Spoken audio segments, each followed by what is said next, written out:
Bakal calon Presiden Ganjar Pranowo mengapresiasi kinerja tim relawan di Jakarta yang telah membantu meningkatkan hasil survei dirinya.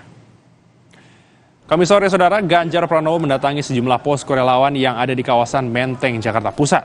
Ganjar mengapresiasi kinerja tim relawan yang langsung turun ke masyarakat dan membantu meningkatkan hasil survei baginya yang sempat menurun, namun kembali moncet.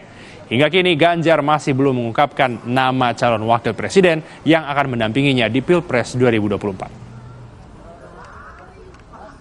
Saya betul-betul merasa bangga, begitu hebatnya mereka membuat sistem itu, bagaimana kerja yang sungguh-sungguh, mereka bertemu dengan masyarakat dengan niat yang sangat baik begitu, dan tentu saja ya pasti ketika survei saya naik karena kerja militan mereka yang saya sampai tidak bisa memberikan statement penghormatan yang bisa saya berikan satu-satunya karena militansinya top.